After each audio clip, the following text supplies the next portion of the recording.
Forgot to put the microphone in, so I'm going to restart this. I'm going to do philosophy. So I rolled the dice yesterday and told me this. So, Chapter 2, Critical Thinking, Research, Reading, and Writing. Chapter outline. 1. The brain is an inference machine. 2. Overcoming cognitive biases and engaging in critical reflection. 3. Developing good habits of mind. 4. Gathering information, evaluating sources, and understanding evidence. 5. Reading philosophy. 6. Writing philosophy papers. Introduction. You have likely heard the term critical thinking and have probably been instructed to become a good critical thinker. Unfortunately, you are probably also unclear what exactly this means because the term is poorly defined and infrequently taught. But I know how to think, you might say, and that is certainly true. Critical thinking, however, is a specific skill. This chapter is an informal and practical guide to critical thinking and will also guide you in how to conduct research, reading, and writing for philosophy classes.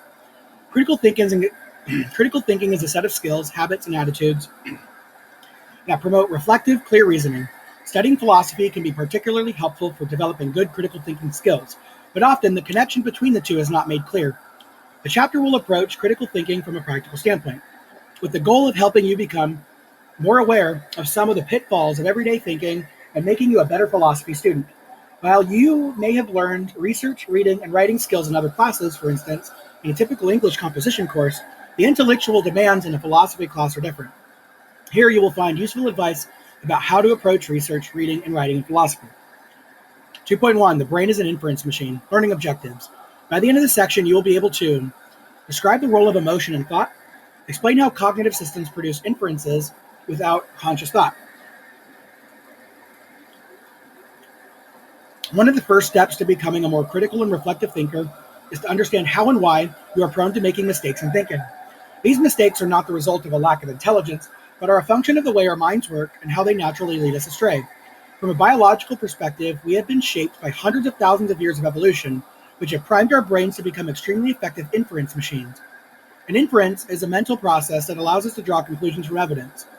While we tend to think of inference as a deliberative and conscious process, we infer all kinds of things unconsciously, effortlessly, and immediately. In fact, most of our sense perception is a kind of inference. Inference making has been crucial to human survival, but our conclusions are not always correct. By becoming aware of how our brains function to ward off threats and provide us with cognitive ease, or a feeling of well-being and comfort, we can begin to correct for and guard against faulty thinking. The brain's adaptive ability to plan ahead. One insight of evolutionary biology is that every cell and organ in our body is adapted to its local environment for the purpose of making it more likely that our genes will survive into the next generation. Consequently, it's helpful to think about the brain's role in propagating our genes. Our brains facilitate our survival and promote our ability to find a partner and reproduce by using thought, circulation, calculation, prediction, and inference.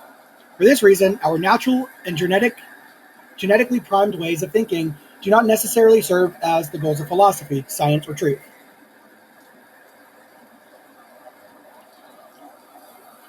Philosophical caveats about brain talk.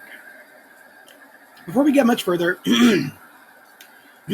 note that it is important to be cautious when we talk about brains and minds, which are distinct concepts.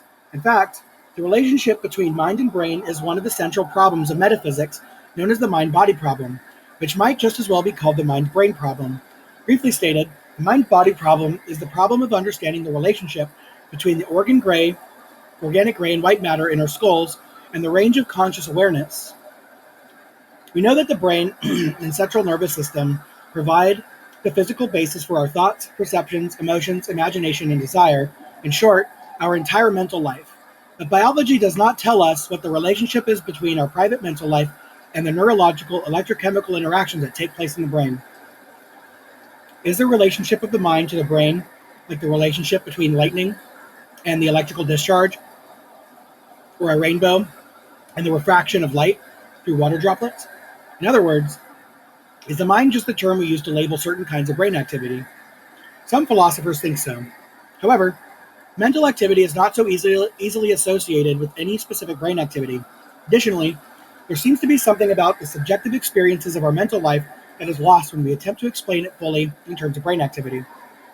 So other philosophers maintain that the mind is something different from the brain. Nonetheless, the mind and the brain are closely and somewhat mysteriously connected. As a result, it can be helpful to use the resources of psychology and cognitive science to help us understand how to become better thinkers. We can think of the resources from psychology and cognitive science as providing us with a description of how the brain actually behaves. By contrast, when we study critical thinking, we are interested in how we ought to think. Being aware of how we do think may help us devise effective strategies for how we ought to think. But we should understand that the descriptions provided by psychology are not determinative. In this chapter, we explore psychological findings that can help you become more reflective about the ways your thinking can go wrong. Representation is projection. While you may consider thinking to be made up of ideas or thoughts, philosophers and cognitive scientists use the term representation to describe the basic elements of thinking.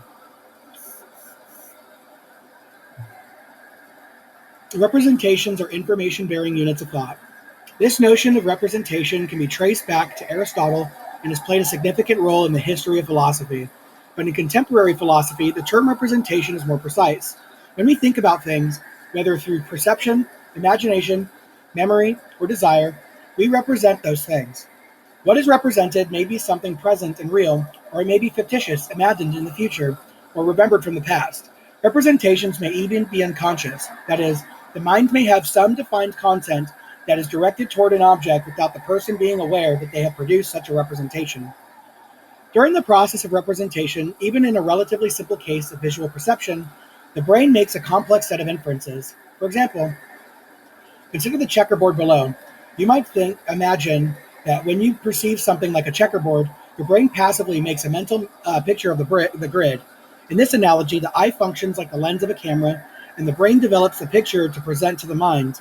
But there are several problems with this model. First, where is the picture in your brain? Who is viewing the picture in your head?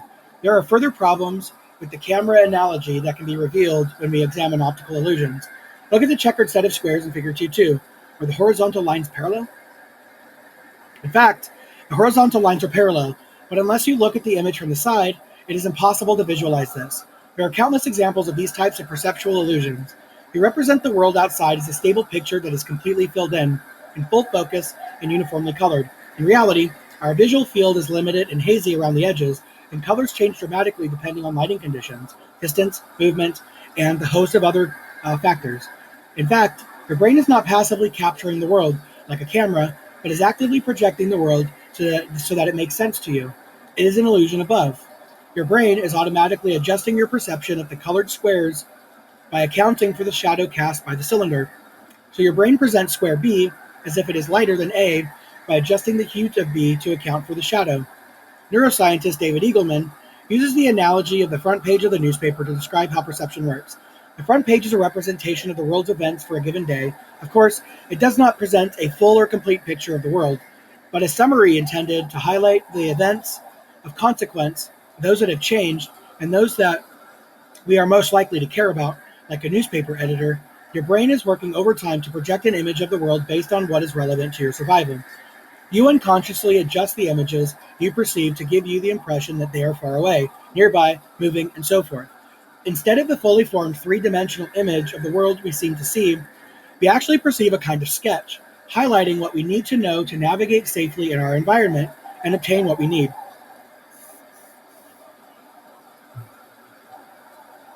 You probably think that sense perception is the clearest and most certain way you can know the world around you. As the adage says, seeing is believing.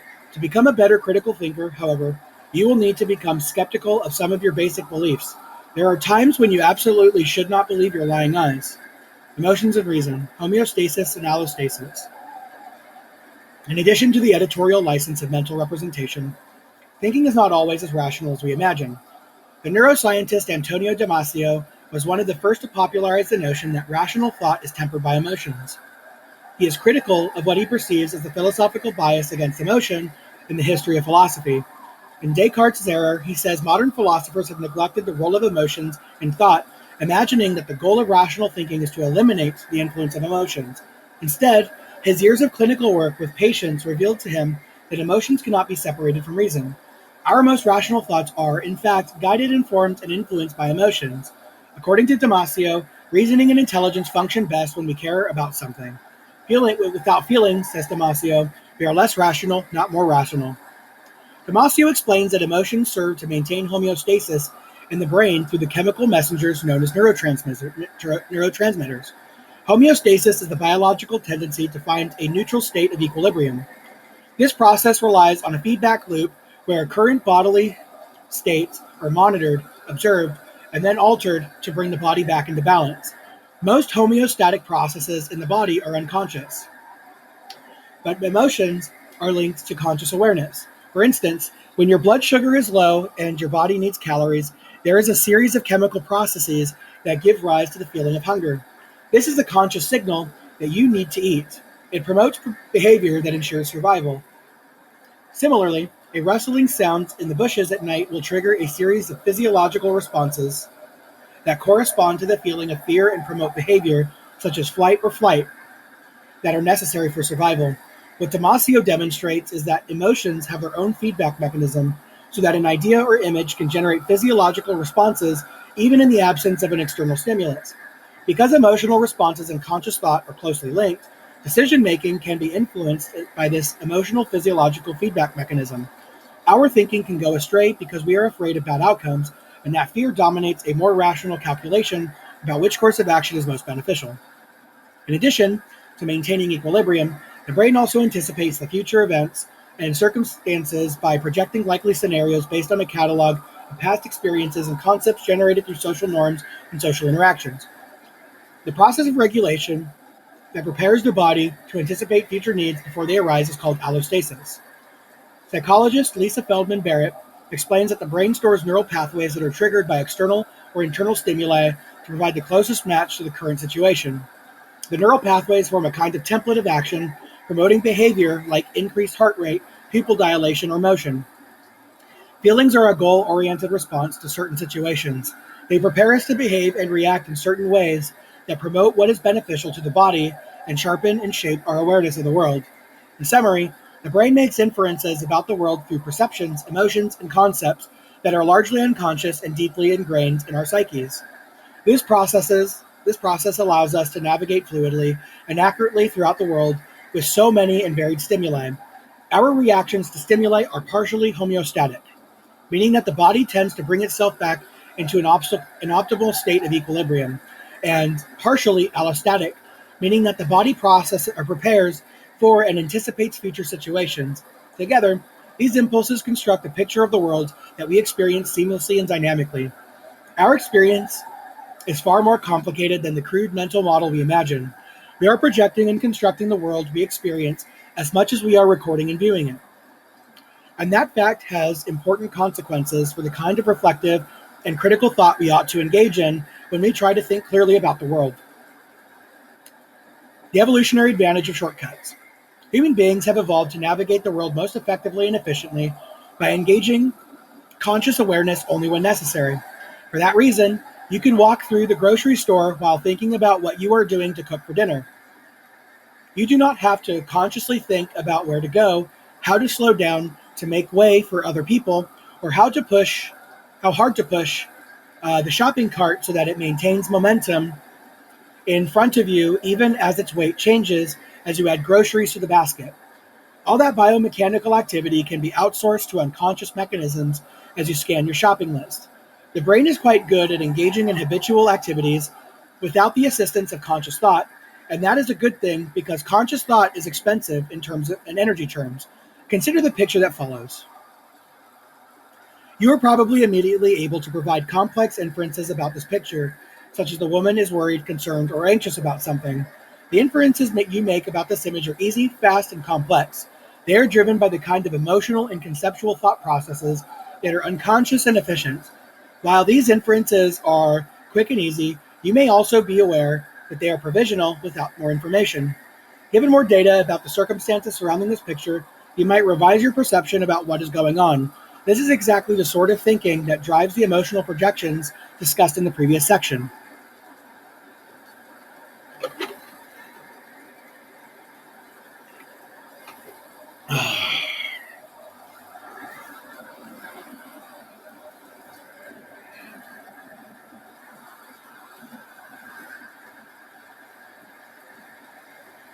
Right. A different type of thinking is required to solve a math problem.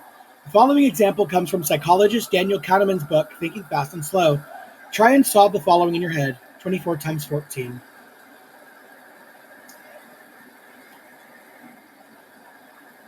That's the same as,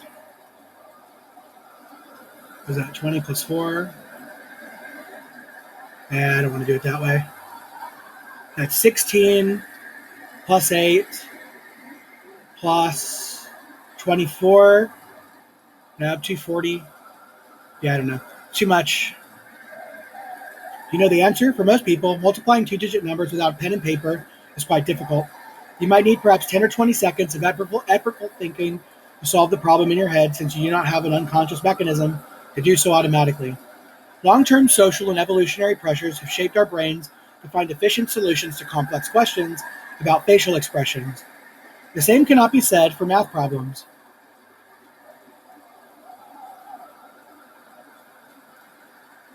Knowing the solution to a math problem may be useful, but it is not the sort of thing generally required for survival and reproduction. On the other hand, quickly reading other people's emotions is at times vital for survival. There are other interesting differences between these two kinds of thinking. While it is difficult to solve the math problem, once you solve it, you can be 100% certain the answer is correct.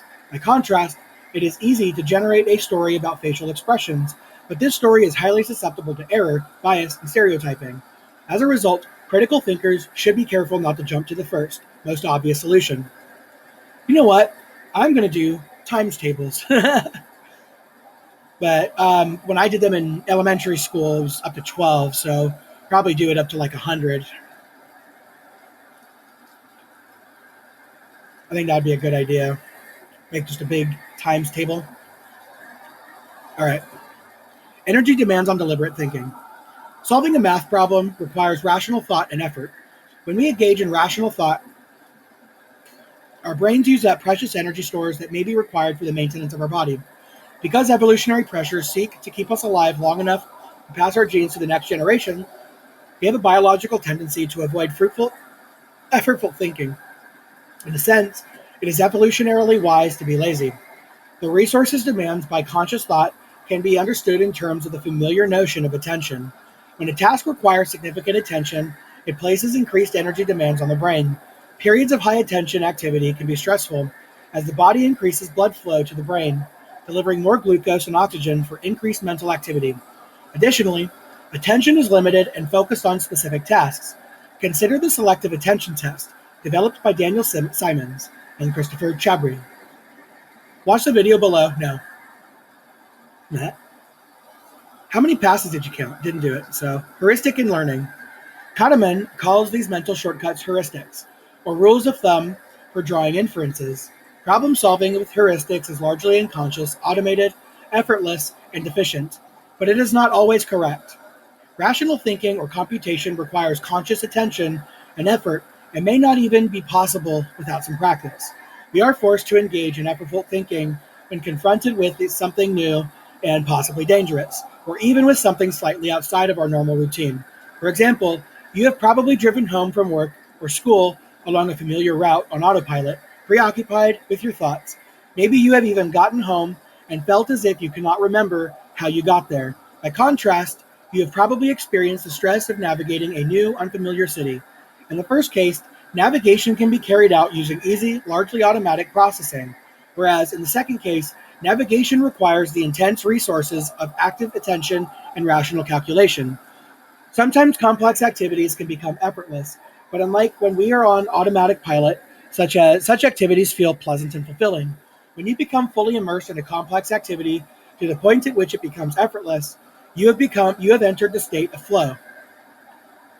Flow states are possible only for someone who has achieved some level of proficiency at a task. They are characterized by intense concentration and awareness, as well as a sense of personal control or agency, but they are pleasurable because the challenge of engaging in the task is commensurate with your ability. By contrast, a novice may find the same task stressful and frustrating. This phenomenon can be illustrated using the notion of learning curve. That describes how a novice grows in proficiency. What this means is that a person may be able to rely on intuitions, gut reaction, and other automatic responses in a field in which they are an expert. but the novice should be skeptical of these methods of thinking. As a novice, your mental heuristics are frequently faulty, so you are susceptible to prejudice, implicit bias, and error. Consider the case of buying a car. Someone who is deeply familiar with the automobile market as either a buyer or a seller may be able to estimate the true value of a car easily, but the average person would need to do a great deal of research to arrive at a true estimate. Because of the effort required for non-experts to appraise car value, they are easily influenced by dealer incentives, marked up list prices, financing options, and other tricks of the trade. Given that we are all susceptible to these types of errors, it seems like a good idea to try to become more self-aware and critical and not rely exclusively on gut reactions or intuitions when encountering new material. Since you are probably a novice in philosophy, if you are reading this textbook, you ought to be suspicious of your gut reactions to and intuitions about philosophical questions. Keep an open mind and don't assume you already understand the philosophical problems you will encounter in the chapters that follow. Being open to new ideas and allowing yourself to admit some degree of ignorance are important first steps in becoming a better thinker. Heuristics and substitution in decision making. The cognitive biases that we will examine in the next section are based on a more fundamental substitution heuristic.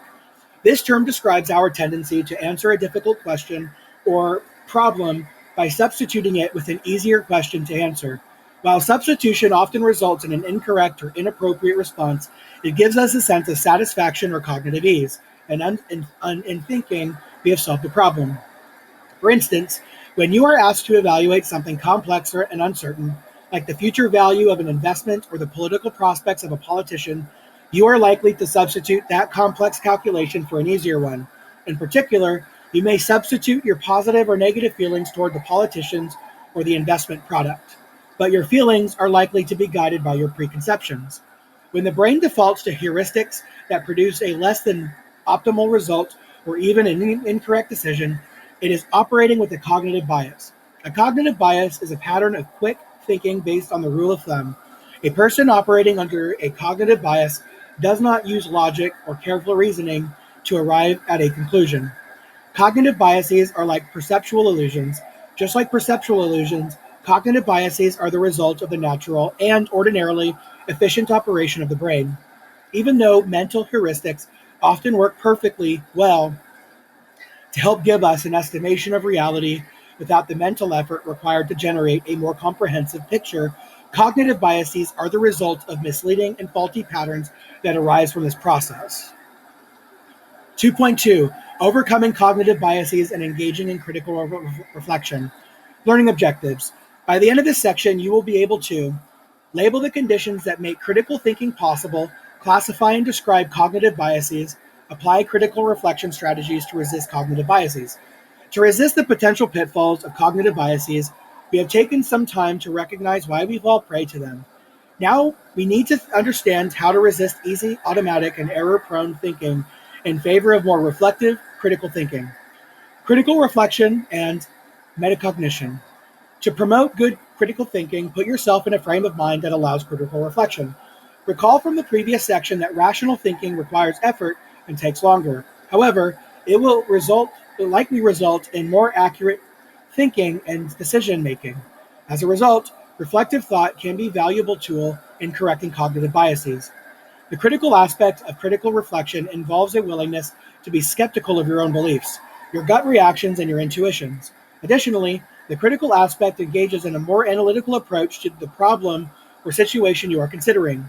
You should assess the facts, consider the evidence, try to employ logic, and resist quick and immediate and likely conclusion you want to draw. By reflecting critically on your own thinking, you can become aware of the natural tendency for your mind to slide into mental shortcuts. This process of critical reflection is often called metacognition in the literature of pedagogy, and psychology. Metacognition means thinking about thinking and involves the kind of self-awareness and engages higher order thinking skills. Cognition, or the way we typically engage with the world around us, is first order thinking, while metacognition is higher order thinking. From a metacognitive frame, we can cognitively assess our thought processes, become skeptical of our gut reactions and intuitions, and reconsider our cognitive tendencies and biases. To improve metacognition and critical reflection, we need to encourage the kind of self-aware, conscious, and effortful attention that may feel unnatural and may be tiring. The typical activities associated with metacognition include checking, planning, selecting, inferring, self-interrogating, interpreting, an ongoing experience, and making judgments about what one does and does not know. By practicing metacognitive behaviors, you are preparing yourself to engage in the kind of rational, abstract thought that will be required for philosophy. Good study habits, including managing your workspace, giving yourself plenty of time, and working through a checklist, can promote metacognition when you feel stressed out or pressed for time. You're more likely to make quick decisions that lead to error, stress, and lack of time also discourage critical reflection because they rob your brain of the resources necessary to engage in rational, attention-filled thought. By contrast, when you relax and give yourself time to think through problems, you will be clearer, more thoughtful, and less likely to rush to the first conclusion that leaps to mind. Similarly, background noise, distracting activity, and interruptions will prevent you from paying attention. Just pausing for a second. For me, I don't know if the microphone can hear it because I haven't listened to any of my videos yet, but I always have background noise going. I have a fan on, and I have basically a hurricane-style storm blowing trees around and rain and stuff in the background. The background noise doesn't affect me because it's called selective hearing. I used to only be able to do it in uncontrolled settings when I was trying to ignore my mother. But I found out that because I have just put so much time into like trying to do multiple things at once, I'm actually able to listen to that while talking to this and visualizing this. But when it gets to more like, I guess, heterogenic, so like backgrounds that are made up of multiple different noises, that might be where I get a little thrown off, especially if it's something I like listening to. Like there's certain TV show music and movie music and video game music, classical music, instrumental stuff that I like to listen to. But sometimes it brings back thoughts when I'm playing a video game. There are certain songs that I remember from their specific environments, and it brings back the memories of me playing those environments. So, the Mass Effect soundtrack, for example, that's a really good one. StarCraft, that's a really good one. Star Wars is a really good one. Star Trek is a really good one.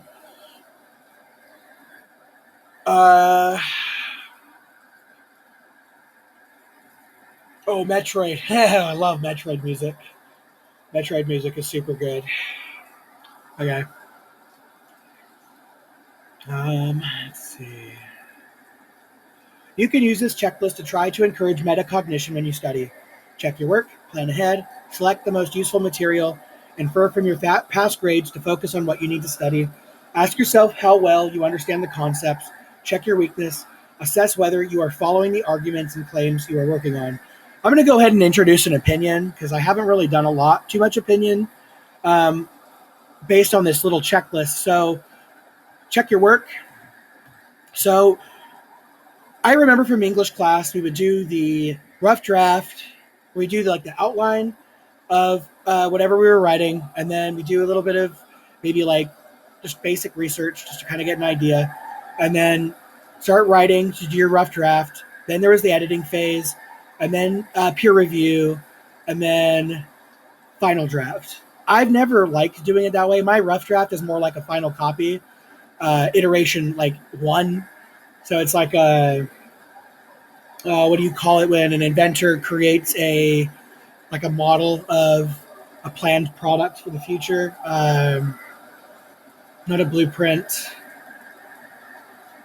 I can't think of the name of it, but it's like a prototype.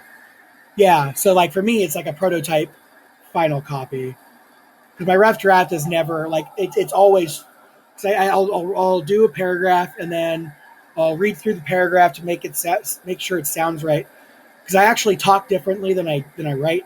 I actually write a lot more formal, and I try to make things sound. I don't know. I say write, but there's no really one good way to write, in my opinion. That there are so many different ways to organize the words, but for me, it's just based on how I feel. It's an intuition, and I've had professors ask me to use uh, my writings as a what do you call it, as a like a template for classes for different subjects. Um, I've always loved writing, but the problem is because it's so much different than the way I talk. When I talk, I motivate myself. When I write, I can motivate myself. It's obvious that's the point of writing. You're supposed to hook the people, and if I can't hook myself, I shouldn't expect to hook anyone else.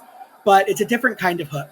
Um, it's not as visual when I read as when it is when I talk or when I hear. I think it's just a lot more focused when I hear than when I look.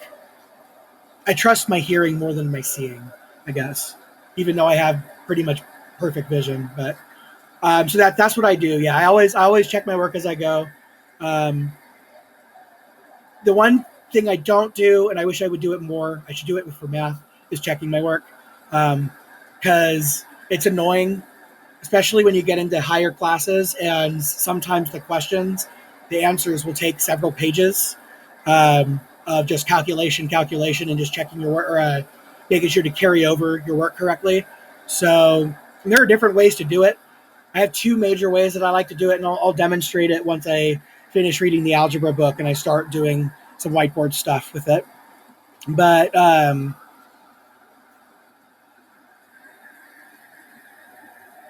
gosh dang it! Oh, I feel so good. Ugh. Um, shoot, sorry, train of thought. I'm in a million places at once right now.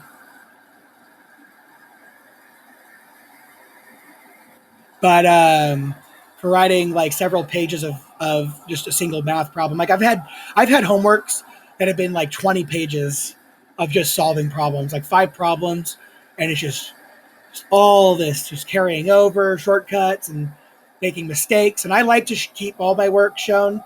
I don't like to just show my final work. So I learned a technique from one of my professors, and I really like this. Is I have this one I do a rough draft where I keep all of my work. I might erase some stuff just to show that I didn't mean to write that kind of stuff. But then what I do is once I actually have an answer and I can limit the answer to a certain number of steps and all the steps that I made, then what I'll do is I'll create a final copy and I will put that at the front and staple my work shown on the back. Um, and that seems to be a really good way of doing it. But um, yeah, I should be more consistent with that because there were times where when I wasn't doing that, especially in like chemistry classes, where I just didn't feel like writing it down or writing it down like that.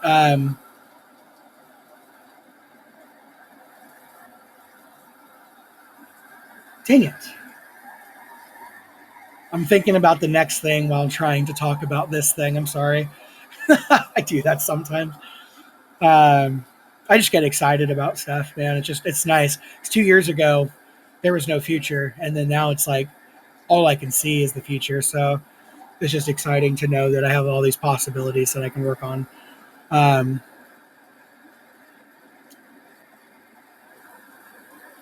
no, I'd end up turning in the homework thinking I got the answer correct because I would still check my work and stuff, but it turns out that I wasn't as aware of my mistakes as I thought I was. So select the most useful material. Um, So one way of doing that, I learned how to do this in graduate school, how to read scientific papers, because usually the scientific papers are written in jargonese, and so it's not really meant to be understood by the layperson. And so there are ways to reading it or just reading like skimming through it in order to get like the full picture in a short period of time. Makes it really quick. Um, that's something I hope to demonstrate once I'm done reading. But infer from your past grades to focus on what you need to study. I don't agree with this. Because grades, if you have a good professor, then the grades are going to reflect what you're not understanding and maybe what you need help with. But I've experienced, and I know people who've experienced professors who graded not so greatly. So I like right now I've heard that some professors will actually fail you if you don't mark your pronouns on a paper, and um, and so that might be an issue. That might be a time where like a grade isn't actually affected by your understanding of the subject. So ask yourself how well you understand the concepts.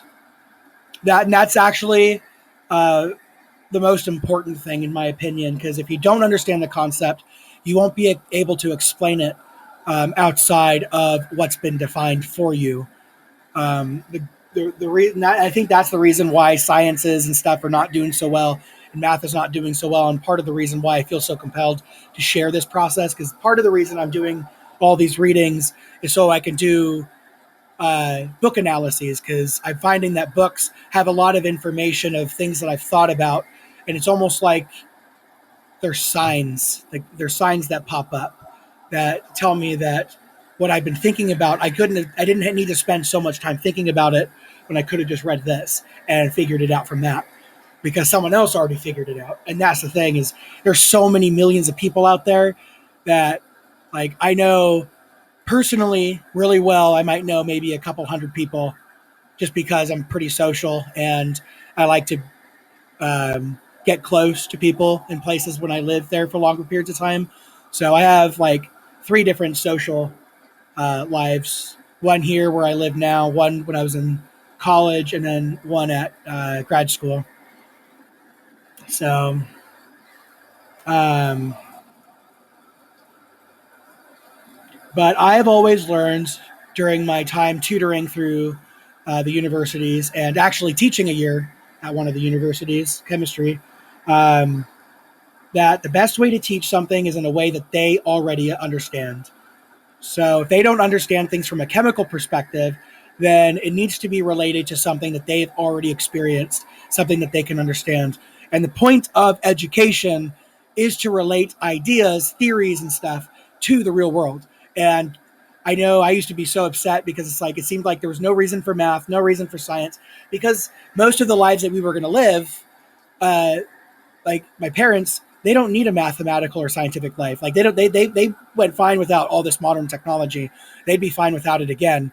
But like they know that someone else is going to do it, so they don't have to worry about it. But people like me who aren't satisfied with just letting other people sort of do everything for me, especially after my kidneys failed, and then everyone just felt sorry for me because they didn't know how to handle me. Um, I learned how to reason for myself. I learned how to make sense of things in my own words. Um, Even though the words are technically not mine, because English is a derived language from our ancestors and all that good stuff, other dead languages now. Um, like it's still possible to form the images in the head and to like have an intuitive comprehension of those things. So, and that's something I hope to do more later, especially when I get into tutoring and stuff. But right now, the primary thing is I got to finish the Bible. I got to finish all 16. Well, I guess there's 16 subjects, but I think two of the subjects have three books, because physics has three, calculus has three. So something like that. Um, so once I've finished with all of those, then that's when I'm going to start taking this really seriously, and start turning this into like my quote brand. Imagine me doing air quotes with my fingers saying brand. My style, because that's all, like I realize that's all a textbook is. That's all anything organized into any sort of list or structure, like formal structure is. It's based on a style. Um, Some styles make sense, some styles don't. If I were to just randomly put in 1,000 words into a paragraph, I probably wouldn't get very many sentences out of that, like proper sentences, as compared or as defined by an English dictionary. But like all of the different ways of scientific and like there's sociology has a writing style, psychology has a writing style, APA, MLA, CPA, just different things like that. It's just the order at which you put the information in and the, I guess the jargonese, what terms you're going to use. So, and then going back to math, that goes into like topology and relations and stuff, which I didn't pay enough attention to, and I did not understand that. So I cannot wait to get back into that because I'm going to understand it, because I'm starting to learn how to relate ideas to real world things. And I wonder if there are ways of using topology to relate them. Or maybe not topology, but like, how would you call it? Like equivalence relations or isomorphs? I forget the terms. I'd have to go back and read those books, but that's something in the future. But this is like probably a 10 or a 20-year project that I'm working on right now. So if I can develop this habit of doing several of these a day, man, I really got off topic. But this is how I learned to understand concepts, because not only do I already have a pretty good intuition about things, but with things that I don't understand in perspectives I don't get, this is going to help me understand things in a more better perspective, and then create like a tree of knowledge that's holistic and combines everything in order of things, not by chronology, because the chronology is not important with the knowledge, because the knowledge is all based on the natural universe, which has always existed in terms of our perspective. So all ideas should also be holistic in that same way. None should be higher than the others, except with the applications you might be able to use in certain circumstances. Check your weaknesses. Cool thing about weaknesses I've learned is that you can actually build on them and turn them into just normal attributes that you're competent at. Because the more practice, the better. I know when I weightlifted, I got strong pretty quick, and I think that's because my mind was just so into it, and I knew I could keep pushing myself like that. But anywho, assess whether you are following the arguments and claims you are working on. That's easy. All you got to do is create a symbology for it. Sometimes we use, like with classifying things, we might use Latin. Like that was one thing. So if you know Latin, makes it easier to know what you're talking about. If you don't know Latin, but you know the English translations for like the Latin names of birds or something, then as long as you have both, or as long as you know the English translation from the Latin word, you only need to know the Latin word. You don't need to know the Latin rules. So, cool stuff. Sorry, that was a little long. I didn't mean to do that. Cognitive biases. In this section, we will examine some of the most common cognitive biases so that you can be aware of traps in thought that can lead you astray. Cognitive biases are closely related to informal fallacies. Both fallacies and biases provide examples of the ways we make errors in reasoning. Confirmation bias. One of the most common cognitive biases is confirmation bias, which is the tendency to search for, interpret, favor, and recall information that confirms or supports your prior beliefs. Like all cognitive biases, confirmation bias serves an important function. For instance, one of the most reliable forms of confirmation bias is the belief in our shared reality. Suppose it is raining. When you first hear the pattern of raindrops, or the patter of raindrops on your roof or window, you may think it is raining. You then look for additional signs to confirm your conclusion, and when you look out the window, you see the rain falling and puddles of water accumulating. Most likely, you will not be looking for irrelevant or contradictory information. You will be looking for information that confirms your belief that it is raining. Thus, you can see how confirmation bias based on the idea that the world does not change dramatically over time is an important tool for navigating in an environment. Unfortunately, as with most heuristics, we tend to apply this sort of thinking inappropriately. One example that has recently received a lot of attention in the way is the way in which confirmation bias has increased political polarization. When searching for information on the internet about an event or topic, most people look for information that confirms their prior beliefs rather than what undercuts them. The pervasive presence of social media in our lives is exacerbating the effects of confirmation bias since the computer algorithms used by social media platforms steer people toward content that reinforces their current beliefs and predispositions. These multimedia tools are especially problematic when our beliefs are incorrect or antisocial. Thus, social media and the internet have created a situation in which confirmation bias can be turbocharged in ways that are destructive for society.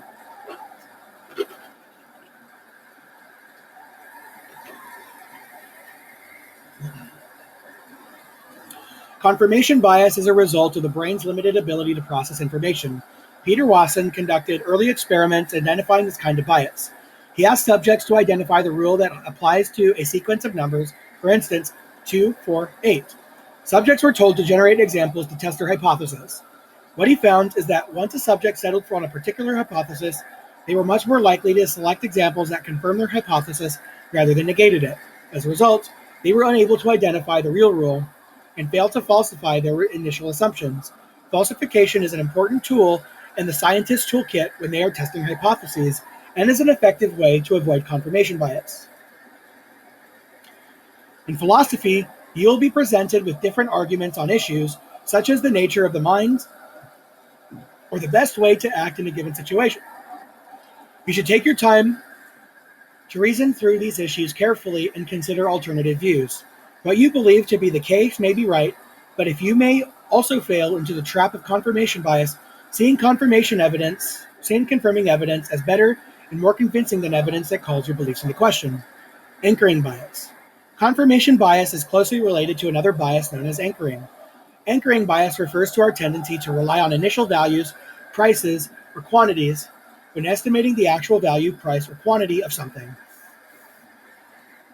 If you are presented with a quantity, even if that number is clearly arbitrary, you will have a hard time discounting it in your subsequent calculations. The initial value anchors subsequent estimates. For instance, Tversky and Kahneman reported an experiment in which subjects were asked to estimate the number of African nations in the United Nations. First, the experimenter spun a wheel of fortune in front of the subjects that produced a random number between 0 and 100. Let's say the wheel landed on 79. Subjects were asked whether the number of nations was higher or lower than the random number. Subjects were then asked to estimate the real number of nations, even though the initial anchoring value was random. People in the study found it difficult to deviate far from that number. For subjects receiving an initial value of 10, the median estimate of nations was 25, while for subjects receiving an initial value of 65, the median estimate was 45. In the same paper, Tversky and Kahneman described the way that anchoring bias interferes with statistical reasoning. In a number of scenarios, subjects made irrational judgments about statistics because of the way the question was phrased. Instead of expending the cognitive energy needed to solve the statistical problem, subjects were much more likely to go with their gut or think intuitively. That type of reasoning generates anchoring bias. When you do philosophy, you'll be confronted with some formal and abstract problems that will challenge you to engage in thinking that feels difficult and unnatural. Resist the urge to latch on to the first thought that jumps into your head and try to think the problem through with all the cognitive resources at your disposal. Availability heuristic. The availability heuristic refers to the tendency to evaluate new information based on the most recent or most easily recalled examples. The availability heuristic occurs when people take easily remembered instances as being more representative than they objectively are. In very simple situations, the availability of instances is a good guide to judgments. Suppose you are wondering whether you should plan for rain. It may make sense to anticipate rain if it has been raining a lot in the last few days, since weather patterns tend to linger in the most climates. More generally, scenarios that are well known to us, dramatic, recent, or easy to imagine, are more available for retrieval from memory. Therefore, if we easily remember an instance or scenario, we may incorrectly think that the chances are high that the scenario will be repeated. For instance, people in the United States estimate the probability of dying by violent crime or terrorism much more highly than they ought to. In fact, these are extremely rare occurrences compared to death by heart disease, cancer, or car accidents. But stories of violent crime and terrorism are prominent in the news media and fiction. Because these vivid stories are dramatic and easily recalled, we have a skewed view of how frequently violent crime occurs. Tribalism.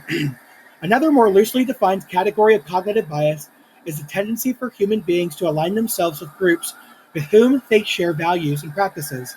The tendency towards tribalism is an evolutionary advantage for social creatures like human beings. By forming groups to share knowledge and distribute work, we are much more likely to survive. Not surprisingly, human beings with pro-social behaviors persist in the population at higher rates than human beings with antisocial tendencies. Pro-social behaviors, however, go beyond wanting to communicate and align ourselves with other human beings, so we also tend to see outsiders as a threat. As a threat, tribalistic tendencies both reinforce allegiances among in-group members and increase animosity toward out-group members.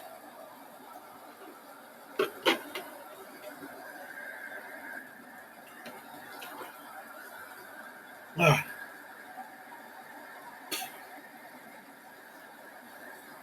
Tribal thinking makes it hard for us to objectively evaluate information that either aligns with or contradicts the belief held by our group or tribe. This effect can be demonstrated even when in-group membership is not real or is based on some superficial feature of the person, for instance, the way they look or an article of clothing they are wearing. A related bias is called the bandwagon fallacy. The bandwagon fallacy can lead you to conclude that you ought to do something or believe something because many other people do or believe the same thing. While other people can provide guidance, they are not always reliable. Furthermore, just because many people believe something does not make it true. Just because some people believe something doesn't make it true. Watch the video below to improve your tribal literacy and understand the dangers of this type of thinking. Sunk cost fallacy. Sunk cost refers to the time, energy, money, and other costs that have been paid in the past. These costs are sunk because they cannot be recovered. The sunk cost fallacy is thinking that attaches a value to things in which you have already invested resources that is greater than the value of those things have today. Human beings have a natural tendency to hang on to whatever they invest in, and are loath to give something up, even after it has been proven to be a liability. For example, a person may have sunk a lot of money into a business over time, and the business may clearly be failing. Nonetheless, the business person will be reluctant to close shop or sell the business because of the time, money, and emotional energy they have spent on the venture. This is the behavior throwing good money after bad by continuing to irrationally invest in something that has lost its worth because of emotional attachment to the failed enterprise. People will engage in this kind of behavior in all kinds of situations and may continue a friendship, a job, or a marriage of the same reason. They don't want to lose their investment even when they are clearly headed for failure and ought to cut their losses. A similar type of faulty reasoning leads to the gambler's fallacy, in which a person reasons that further chance events will be more likely if they have not happened recently. For instance, if I flip a coin many times in a row, I may get a string of heads. But even if I flip several heads in a row, that does not make it more likely I will flip tails on the next coin flip. Each coin flip is statistically independent, and there is an equal chance of turning up heads or tails. The gambler, like the reasoner from sunk costs, is tied to the past when they should be reasoning about the present and the future. There are important social and evolutionary purposes for past-looking thinking. Sunk cost thinking keeps parents engaged in the growth and development of their children after they are born. Sunk cost thinking builds loyalty and affection among friends and family. More generally, a commitment to sunk costs encourages us to engage in long-term projects, and this type of thinking has the evolutionary purpose of fostering culture and community. Nevertheless, it is important to periodically reevaluate our investments in both people and things. In recent ethical scholarship, there is some debate about how to assess the sunk costs of moral decisions. Consider the case of war. Just war theory dictates that wars may be justified in cases where the harm imposed on the adversary is proportional to the good gained by the act of defense or deterrence. It may be that at the start of the war, those costs seemed proportional, but after the war has dragged on for some time, it may seem that the objective cannot be obtained without a greater quantity of harm than had been initially imagined. Should the evaluation of whether a war is justified estimate the total amount of harm done or prospective harm that will be done going forward? Such questions do not have easy answers. 2.3. Developing good habits of mind, learning objectives. And by the end of this section, you'll be able to define epistemic humility and the Dunning-Kruger effect, identify 3 strategies to increase the ability to think objectively, analyze emotional responses to information. One of the ways to respond to cognitive biases is to develop good habits of mind. There are no quick fixes or easy solutions to cognitive biases. Remember, these biases are a result of the way the brain works. Nevertheless, metacognition and critical reflection, as well as good mental habits, can help combat these natural tendencies in thought that otherwise lead us astray. The strategies outlined below help you become a better philosopher. You should compare them with the methods philosophers use to arrive at truth, covered in Chapter 1. Strive for objectivity. We are likely to assume that our experience or our perspective is generally true for others. To be more objective in thinking about issues, problems, or values, we should actively engage in strategies that remove us from our naturally subjective mindset. In this section, we will explore several strategies for approaching philosophical problems with subjective bias. Abstract from specific circumstances. Most people's point of view is based on generalizing from their specific circumstances and experiences. However, if your view of morality, consciousness, or free will is tied to notions that come from a specific time or location, then your view is not likely to be objective. Your personal experience has limitations when it comes to understanding what is going on in the world at large. To arrive at more general and representative notions, use your imagination to separate the specific properties of your experience from your worldview. This process of abstraction can make the concept appropriately general. For instance, if you wish to imagine a governing arrangement among citizens, you will probably default to the governmental organizations you are familiar with in your community, state, or nation. But these institutions differ from the way government works in other countries or in different eras of history.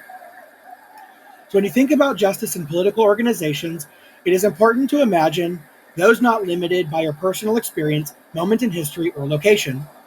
In some cases, however, the specific features of your experience are indispensable to the philosophical position you wish to take. In such instances, your specific experience provides critical information that needs to be preserved. For example, the prevailing views in philosophy, as well as any other subject, are biased, and that they reflect the views of the dominant cultural group who wrote the texts. If you are a person who belongs to a non-dominant or minority group, or a group that has been historically marginalized, your personal experience may shed new light on a problem. In such cases, specific experience can help you, as well as others, reshape the general view so that it is more comprehensive and inclusive. In these cases, abstracting from the particular circumstances may not be useful. Promote alternative points of view. Actively considering points of view contrary to your own is most useful in political or ethical areas of philosophy, but a similar strategy may also be useful in metaphysics or epistemology. For instance, when considering issues in metaphysics, you may believe that parts of experience like consciousness, God, or free will cannot be explained by the natural sciences. Or conversely, you may think there is a scientific explanation for everything. When considering these views philosophically, try to actively promote the alternative point of view. Sometimes this strategy is called steelmanning, the opposing argument. When you steelman an argument, you make the strongest possible case in favor of it. This is the opposite of strawmanning an argument, in which you can construct a weaker version of the argument to easily defeat it. You may be tempted to strawman arguments you naturally disagree with, but you will become a better philosopher when you steelman those arguments instead. Identify counterexamples. Generating counterexamples is an effective way to test your own or others' claims. A counterexample is an instance that renders an argument invalid by satisfying all the premises of the claim but demonstrating the conclusion is false. Suppose someone wants to argue that the only legitimate way to know something is to have direct experience of it. To produce a counterexample to this claim, we must imagine something that everyone knows is true, but that be impossible to experience directly. Here is an example. I know my mother was born. Clearly, given that I was born, I had a mother, and she too must have been born to have given birth to me. My mother's birth necessarily preceded my birth by many years, so it would be impossible for me to have any direct experience of my mother's birth. And yet, just as surely as I know I was born, I know that my mother was born. Counterexamples are powerful tools to use in evaluating philosophical arguments. If you practice using this tool, you will become a better critical thinker. Maintain skepticism of strong emotions. While emotions play an important role in thinking, they can also cloud judgment. Strong reactions to claims made by philosophers, other students, your professor, or anyone else may prevent you from considering the argument objectively. You should be wary of any strong attachment or aversion you feel toward a philosophical claim. Emotions can guide us, but they may threaten our ability to objectively consider the arguments being made. To respond to strong emotions, use the tools of metacognition to reflect on the source of those emotions and attempt to manage them. There may be good reasons for your emotions, but recognize that those reasons, not the emotions themselves, are philosophically relevant. Manage emotions by taking a step back from your personal investment in the issue and considering it from another perspective. Sometimes a short break can allow the immediate emotional reaction to subside. Sometimes imaginative strategies can help. For example, substitute the features of the problem that trigger strong emotions for features that are more neutral. This advice is not to suggest that emotions are harmful or have no place in philosophical thinking. Instead, the purpose of this strategy is to remind you that the way to derive meaning and guidance from your emotions is to reflect on them and think through the causes, origins, or reasons for the emotions.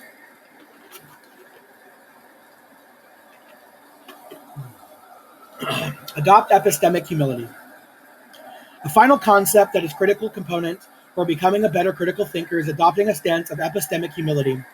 As we have seen, our thinking can be clouded by cognitive biases. Additionally, our perspective on the world is always colored by our own experience and rooted in the particular place of the time in which we live. Finally, even our best scientific knowledge of the universe explains only a fraction of it, and perhaps even less of our own experience. As a result, we should recognize these limitations of human knowledge and rein in our epistemic confidence. We should recognize that the knowledge we do possess is fragile, historical, and conditioned by a number of social and biological processes. Question yourself, do I really know what I think I know? We retain all sorts of beliefs from many different sources: memory, testimony, sense perception, and imagination. Some of these sources may be reliable, while others may not. Often, however, we forget the source of our beliefs and claim to know something simply because we have believed it for a long time. We may become very confident in believing something that never happened or did not happen in the way we remember it. In other cases, we may have been told something repeatedly, but the ultimate source of that information was unreliable. For instance, most people recommend wearing warm clothes outside when the temperature drops so that they do not catch a cold. This is the sort of wisdom that may have been passed down through the generations, but it makes little sense from a medical standpoint. There are not many ways that getting a chill or even lowering the body temperature will lead to a respiratory infection. Colds are not caused by viruses. Colds are caused by viruses, not a drop in temperature. Without thinking through the source of a belief that if you get cold, you may catch a cold, you end up believing something that is not true. Be aware of the Dunning-Kruger effect. An even more pernicious form of epistemic overconfidence is revealed in the psychological phenomenon known as the Dunning-Kruger effect. David Dunning and Justin Kruger demonstrated a widespread illusion in which incompetent people or novices rate their own knowledge of a subject more highly than they ought to. All right, one sec. I'm going to connect to my cycler.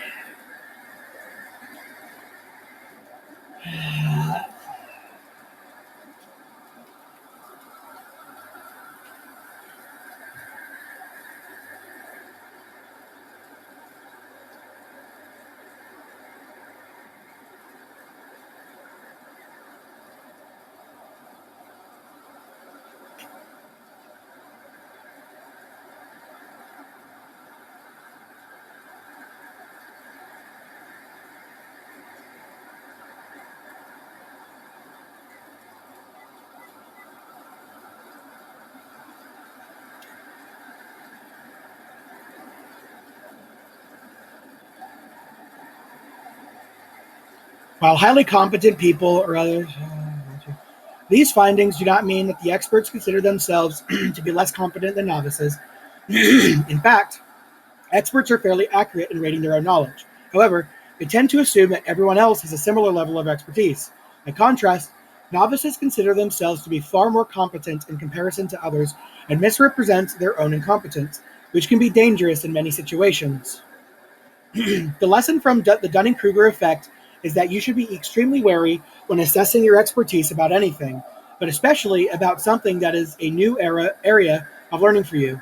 The reality is that your intuitive sense of your own knowledge is likely to be accurate. It takes time to build expertise in a subject area, and the expert is more capable of assessing their own knowledge accurately. 2.4, gathering information, evaluating sources, and understanding evidence. Learning objectives. By the end of this section, you'll be able to identify 4 moves for fact-checking, apply fact-checking to specific exercises. Start with a strong foundation. When you are learning a new concept or writing a paper, you probably do some internet research to locate information about the topic. However, as you probably know, not all internet sources are reliable. Philosophy students are fortunate to have 2 online philosophy encyclopedias that provide excellent information about a wide array of topics. The Internet Encyclopedia of Philosophy provides good and general topic coverage of the major areas of philosophy. The IEP is a traditional encyclopedia, and its articles are written for new students without a lot of prior knowledge.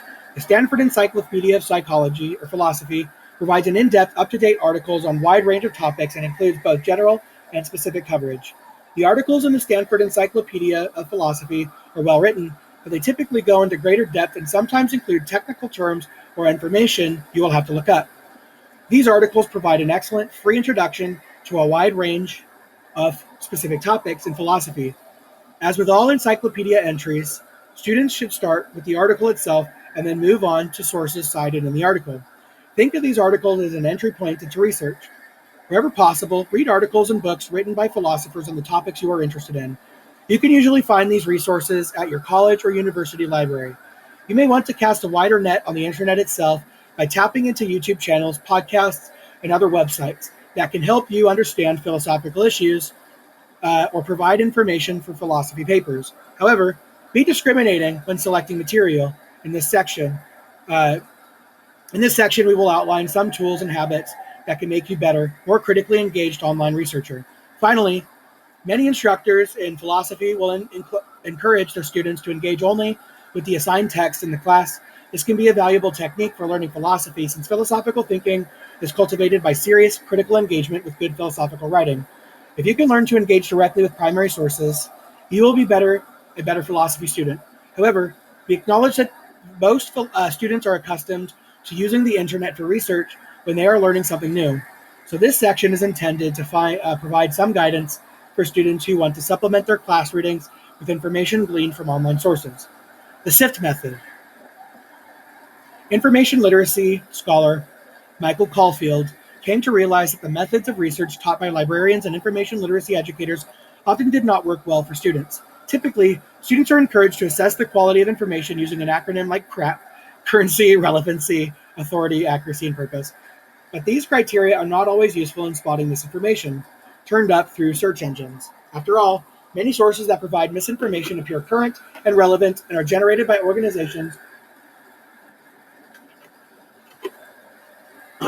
that appear authoritative while they conceal a hidden agenda. To find out how students evaluate sources they can find on Google, Caulfield relies on the empirical research of Sam Weinberg and Sarah McGrew. The researchers compared the behavior of Stanford University students to trained fact-checkers at newspapers and magazines. Not surprisingly, the online fact-checkers used search engines more effectively. Based on this research, Caulfield developed his own protocol to make students better researchers. The first thing to know about using a search engine like Google is that results are not ranked by authority, accuracy, or relevance. Internet companies are notoriously secretive about the algorithms they use to generate search engine results. But we know that they prioritize paid advertisements, popularity, and web interconnectivity. Thus, websites interested in sharing misinformation can use the same search engine optimization tools that legitimate companies or media sources use to move up the ranks of search results. If you need to learn to use the search engine to your advantage, Caulfield recommends using the acronym SIFT, or the 4 moves of student fact checkers. Stop. The first move reiterates something we have already discussed. To become a better critical thinker, slow down the quick and efficient thinking that leads to errors, and engage in critical reflection and metacognition. By stopping, slowing down, or taking your time to allow for critical reflection, you will be using rational and reflective thinking to assess claims. Additionally, after some searching, you will want to stop, return to your original source, and check its claims again. When you circle back after going down a bit of a rabbit hole, you will have a new perspective from which to evaluate these claims. Investigate the source. Next, investigate the source of your information. Internet searches will often lead you through a series of links in which you jump from one document to another. Strive to understand this electronic paper trail. Who wrote each document? What are their credentials? You can prioritize academic sources, such as web pages of philosophy faculty members, and you can discount sites that aggregate student papers or provide content without clear authorship. But investigating authorship does not mean that you should just read about the About page on a website. Rather, Weinberg and McGrew found that fact checkers used search tools to check the reputation of the sites they were investigating, a move they called reading laterally. You do not have to spend a lot of time on the site itself. Instead, search reviews or critiques of the website and the authors on the site. Find out what other authoritative sources say about the site. Is this a website that is approved by other people you trust? Or do people you trust indicate that the website or its information are questionable? Find better coverage. Check the claims and information on the site you are reading. What do other sources say about the same information? Is there other coverage on the same topic? This move is particularly important for conversational claims you might find on social media, where the original source is frequently obscured. Is this information being covered elsewhere, and does the coverage agree with what you have read? This move can help in evaluating your original source or gaining familiarity with the claims being made. If the claims by one source do not match up with what you are reading elsewhere, be skeptical. Trace claims, quotes, and media to the original context. Frequently, claims made on the internet are divorced from their original context. It is important to trace those claims back to the original source. This advice holds for online research and philosophy. You may discover a claim or quote about a philosopher that lacks context. To evaluate the claim, you need its original context, which will reveal whether the claim or quote was mischaracterized or portrayed in a misleading way.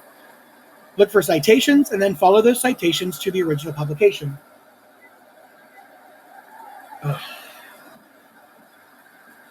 If the source you have found does not have citations, then you will need to search key terms or phrases in quotation marks to see if you can locate the claim or quote using another method. Good academic sources ought to provide citations so you can verify the original source of the claim. If it is hard to verify a claim or quote, that should be a red flag to not trust the source making those claims or providing those quotes.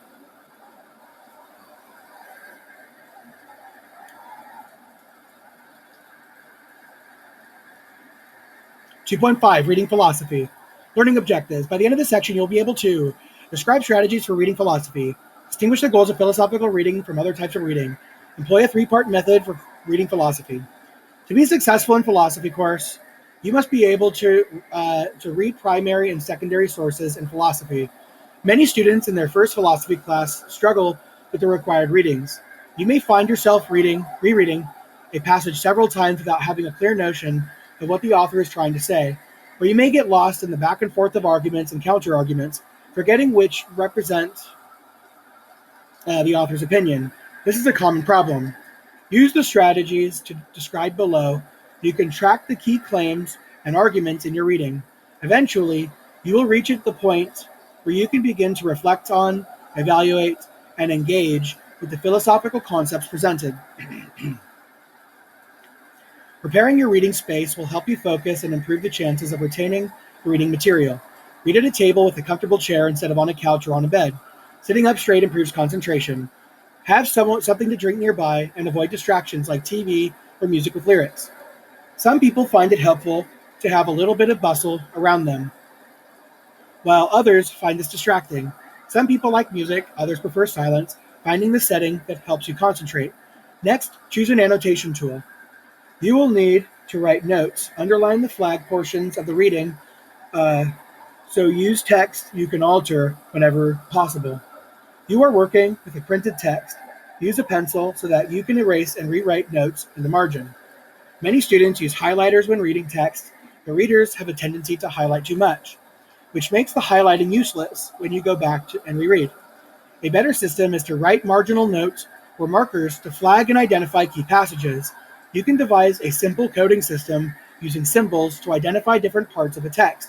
For example, main ideas or topics, examples, arguments, references to other philosophers, questions, and quotations to use in papers. If you are working with a digital text, there are many tools you can use to write notes and place markers in the text.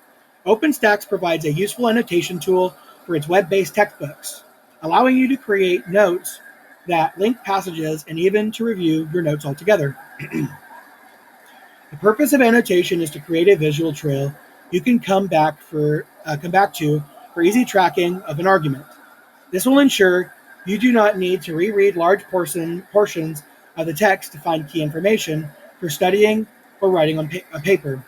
Annotations allow you to move quickly through a text, identifying key passages for quotes or citations, understanding the flow of the argument, and remembering the key claims or points made by the author.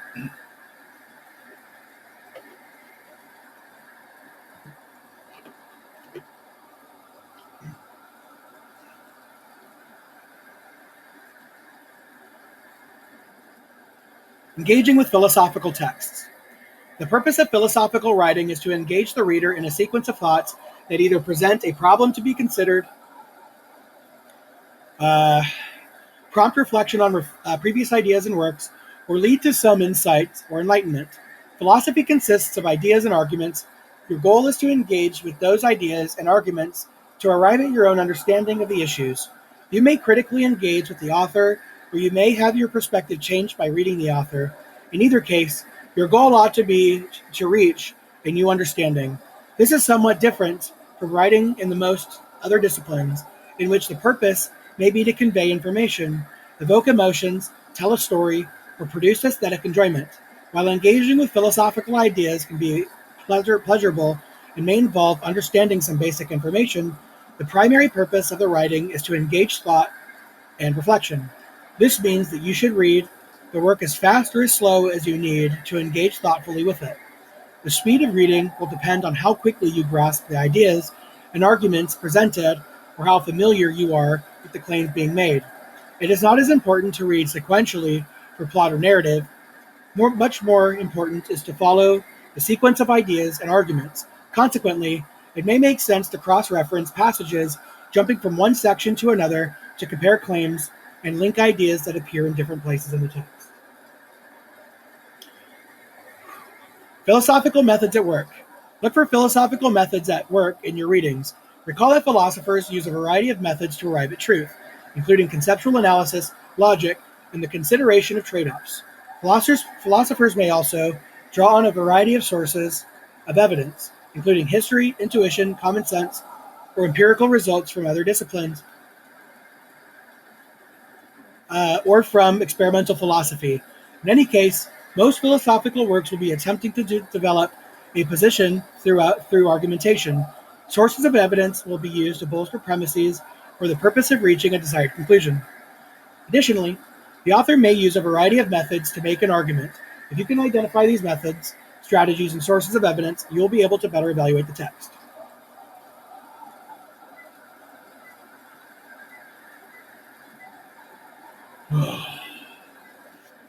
Good drain.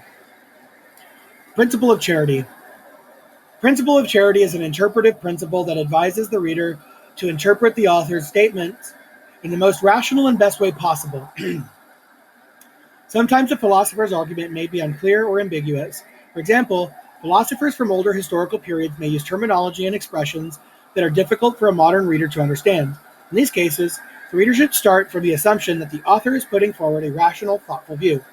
The reader's goal should be to understand that view in the best light possible. This does not mean that you should ignore difficulties or avoid criticizing the author. Rather, when you encounter difficulties, look for an interpretation that makes the most sense of what the author is saying. All the primary and secondary source authors you will read are smart, thoughtful people. Therefore, assume the author has a response to simple or obvious objections and look for that response. Try to understand the work on its own terms and then critically engage with the best version of that work. Man.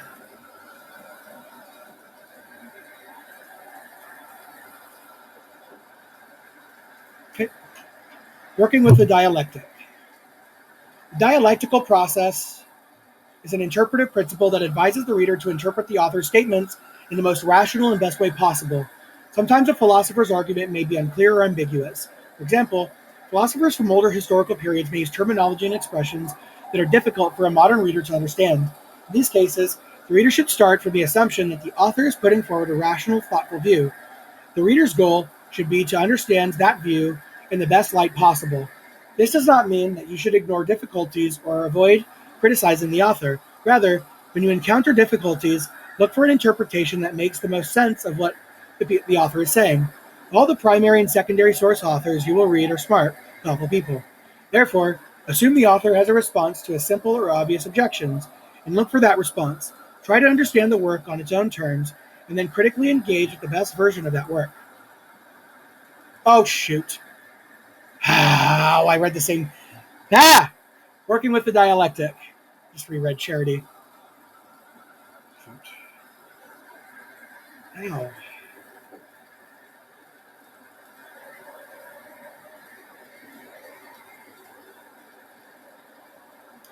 The dialectical process that is common to many philosophical writings is initially confusing for many students.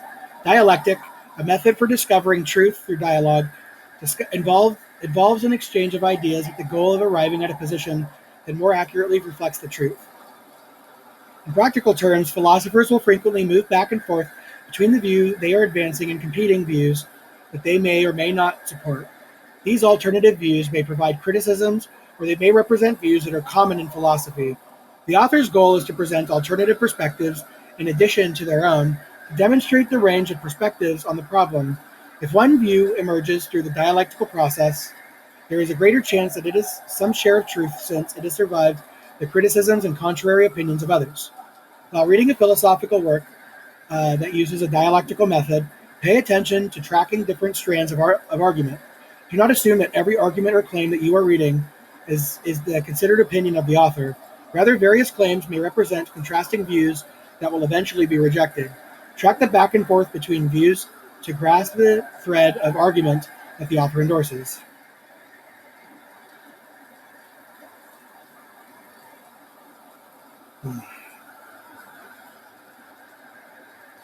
Pre-reading. Start your reading with a pre-read. This is very useful practice when tackling academic works. So much information can be learned simply by reviewing the surrounding features of the article, book, or chapter. Spend some time reviewing these elements to grasp the context for what you are about to read. Start with these elements: title, author, and publication. What does the title and author tell you about the work? When was it written? Who has published the text? An academic press or a popular press? If you do not know this information, you may want to do some preliminary internet searches to try and find out. Where does this work fit into author's broader body of work? What can you learn, or what can you know about the author? What are the author's main contributions to philosophy? Table of contents and bibliography. Develop a mental outline for the work by looking carefully at the table of contents, usually at the front of the book. For a shorter work, scan through the article looking for section headings and breaks. If the headings are labeled, you may have enough information to track the general flow of the article by reading them. If the headings are not helpful, or there are no headings, quickly skim the first and last paragraph and pick out topic sentences or words that indicate what individual paragraphs are about to get a sense of where the overall argument is going. At this stage, you want to look at the bibliography or references. Depending on the length and style of the work, the reference list may be very long. As a novice, you may not be able to get much information from a bibliography, but as you become more familiar with your subject, you will get a sense from titles and authors in the bibliography about the perspective that informs this author's writing. First read. You may need to reread or to read material more than once to become engaged in critical reflection. However, Because you are planning to do multiple readings, do not linger too long on the first read. Move quickly and purposefully through the material with the goal of understanding the flow of the argument. Use the information you gleaned from pre-reading to fill in gaps in knowledge where possible. The flag places for follow-up. Identify key claims. During the first read, you should identify the key claims of the text. In a traditional academic article, these claims ought to be highlighted in the introduction or abstract. In a book or historical work, these claims may be harder to find. Look for sentences that introduce claims with expressions such as "I am to show," "what this chapter will demonstrate," or "the purpose of this work is." Mark key claims that you can come back to them easily. Ask yourself what the author is trying to say. What does the author hope the reader will take away from the reading? Identify sources of evidence and methods of argument. Look for the evidence the author is providing to support the key claims. What methods does the author use or generate this evidence? Is the author using logical argumentation? Are there thought experiments or other forms of conceptual analysis?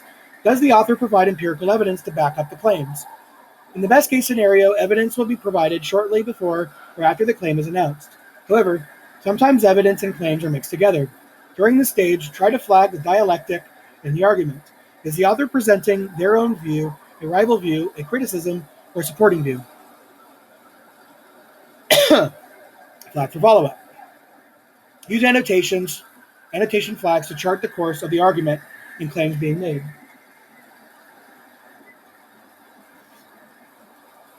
Use a simple notation system that works for you. But you should consider flagging things like thesis, definition, claim, evidence, argument, question, counterargument, objection, response, and so forth. Flagging should also be used to identify words or ideas you do not understand. When you are moving quickly, you may ask questions that you later understand, or you may flag something incorrectly and need to revise your notes. This is fine. You are engaged in a process of gradually becoming acquainted with the text. Close read. At this stage, you will read for thoughtful engagement with the ideas and arguments presented in the text. Now is when you critically reflect on, evaluate, and understand the author's writing. At this point, you should not move on any more quickly than you can think alongside the author. Use this time to follow up on questions you posed during flagging. Look up terms, do some research on concepts you do not understand. You do not need to understand the article perfectly, but you should understand it well enough to think about it. If you have a good understanding of what you read, you will have something to say about the material after you finish reading it. Reading slowly and actively supports asking the author questions. How does this claim follow from that one? Where is the evidence to support this assertion? Is the evidence adequate to support the claim being made? What are the implications of this claim? How does this idea fit with the overall emphasis of some other set of ideas? If something in the text does not sit well with you, try to articulate what is bothering you.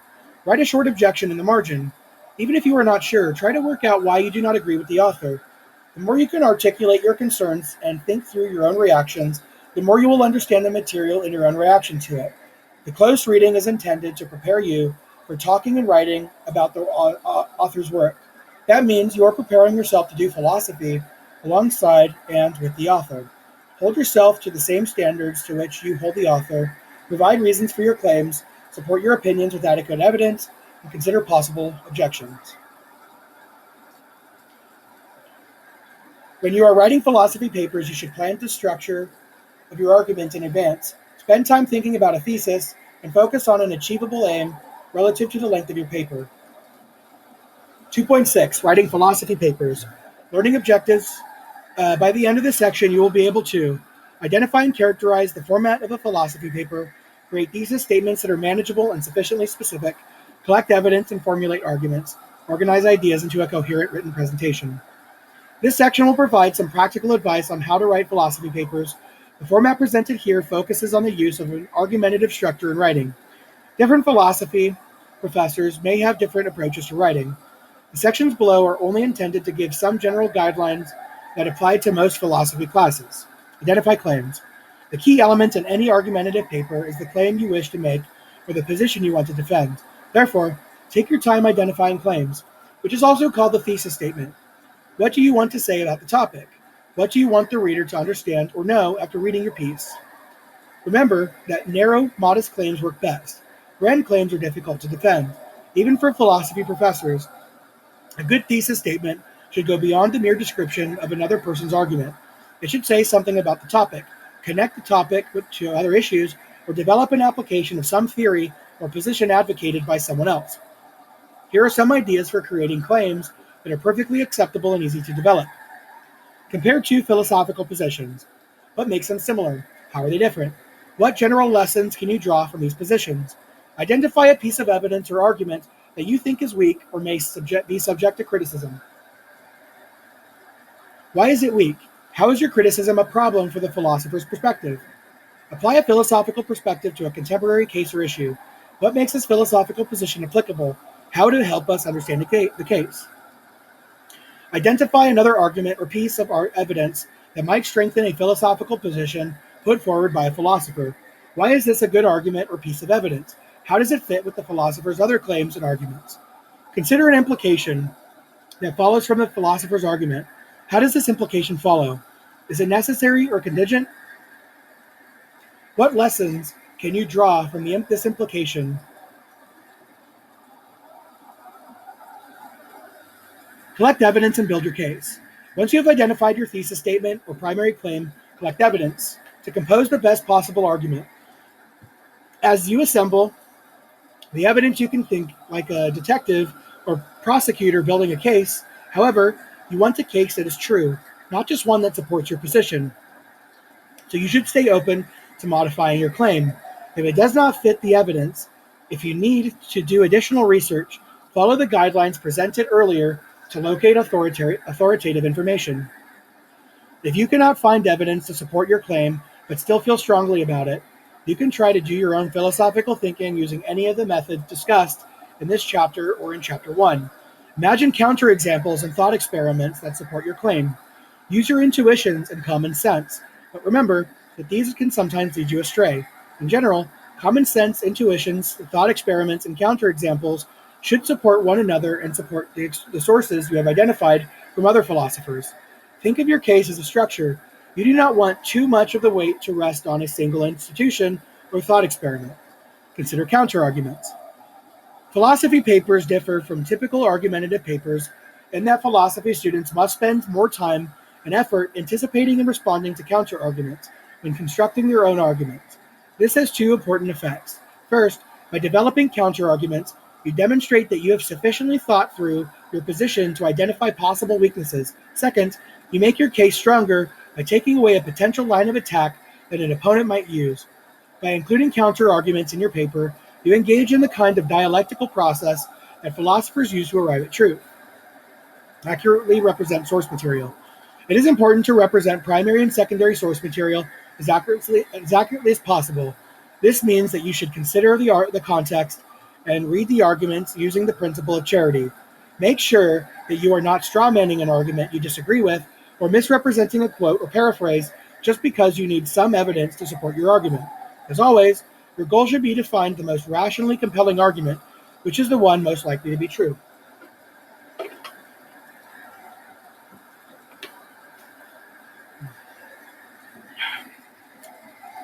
Organizing your paper. Academic philosophy papers use the same simple structures as any other paper and one you likely learned in high school or your first year composition class. Introduce your thesis. The purpose of your introduction is to provide context for your thesis. Simply tell the reader what is expected in the paper. Describe your topic, why it is important, and how it arises within the works you have been reading. You may have to provide some historical context, but avoid both broad generalizations and long-winded historical retellings. Your context or background information should not be overly long and simply needs to provide the reader with the context and motivation for your thesis. Your thesis should appear at the end of the introduction, and the reader should clearly see how the thesis follows from the introductory material you have provided. If you are writing a long paper, you may need several sentences to express your thesis, in which you delineate in broad terms the parts of your argument. Make a logical and compelling case using the evidence. The paragraphs that follow the introduction lay out your argument. One strategy you can use to successfully build paragraphs is to think in terms of good argument structure. You should provide adequate evidence to support the claims you want to make. Your paragraphs will consist of quotations and paraphrases from primary and secondary sources, context and interpretation, novel thoughts and ideas, examples and analogies, counterarguments, and replies to the counterarguments. The evidence should both support the thesis and be built toward the conclusion. It may help you think architecturally, lay down the foundation, insert the beams of your strongest support, and then put up the walls to complete the structure. Or you might think in terms of a narrative. Tell a story in which the evidence leads to an inevitable conclusion. Summarize your argument in the conclusion. Conclude your paper with a short summary that recapitulates the argument. Remind the reader of your thesis and revisit the evidence that supports your argument. You may feel the argument as written should stand on its own, but it is helpful to the reader to reinforce the argument in your conclusion with a short summary. Do not introduce any new information in the conclusion. Simply summarize what you have already said. The purpose of this chapter has been to provide you with the basic tools to become a successful philosophy student. We started by developing a sophisticated picture on how the brain works. Using contemporary neuroscience, the brain represents and projects a picture of the world full of emotional significance, but this image may contain distortions that amount to a kind of illusion. Cognitive illusions produce errors in reasoning called cognitive biases. To guard against error, we need to engage in effortful, reflective thinking where we become aware of our biases and use logical strategies to overcome them. You will do well in your philosophy class if you apply the good habits of mind discussed in this chapter and apply the practical advice that has been provided about how to read and write about philosophy. That is the end of Philosophy Chapter 2, plus the little intermission I had in the middle.